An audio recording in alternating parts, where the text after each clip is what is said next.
Hello, today we're going to talk a little bit about interim concrete breaks.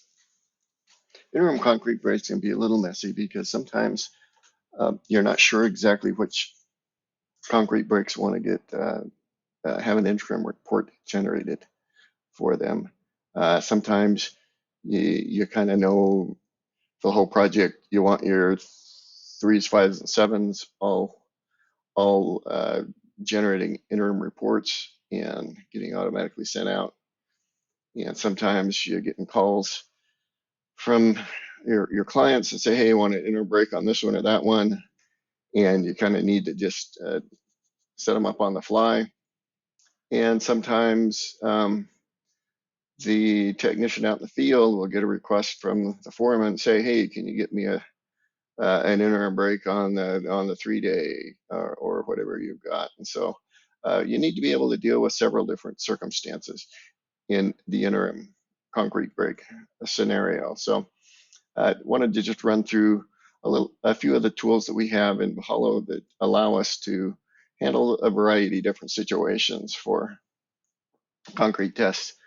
So here we got a concrete pour record, and then within a concrete pour, of course, that's pour information. We've talked about concrete pours and how they work.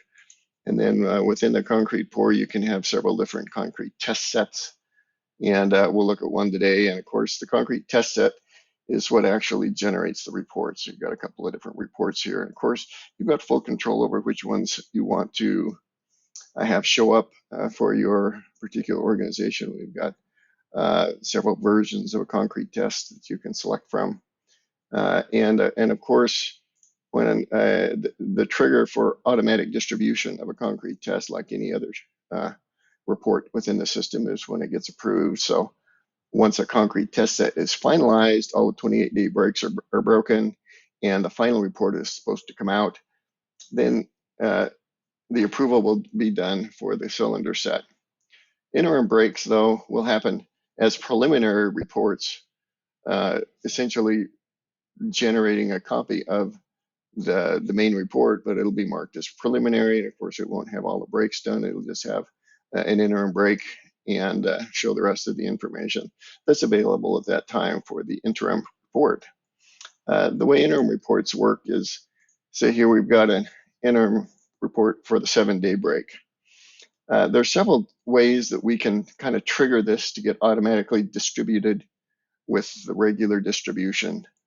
And if we've done a break and we get a call and we happen to be here, we can go in and essentially all we need to do in order to get an interim break to go out the door is to approve the interim break.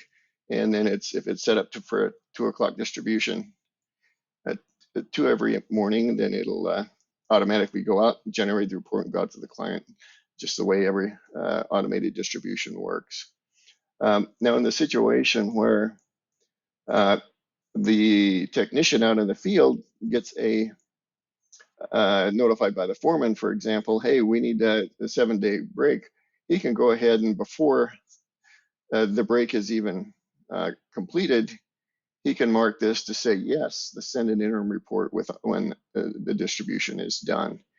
He sets this, and of course, once the concrete is broken in 7 days, 7 days later, the system would recognize that, hey, this one is supposed to go out, and it would automatically hit the approval, and it would go out because it was, this is set to yes. As soon as there's a break that happens, the interim would automatically be generated and go out the door as you would expect it. So that's one way to kind of manually set in advance a break to go out once it gets broken, and that can be set in advance. Once it's broken, of course, as we said, you can just go ahead and do the complete and approval, and it will go out on the next send cycle, which is usually 2 in the morning or 6 every night or whatever you got your auto distribution set up to do. Another way you can do these interim breaks is to go to the project level and set the project up to do interim breaks for any particular set of interim breaks. and you set that up. Go to the very bottom, you got interim breaks. You can set it up to do interim breaks for any 3-day, a 5-day, or a 7-day, and you can go in and, or you can do anything less than 28-day breaks. You can set those up to do every one of those on a project. If you know in advance that your client wants interim breaks on everything, you can set those up to do that, and that will fully automate that process also.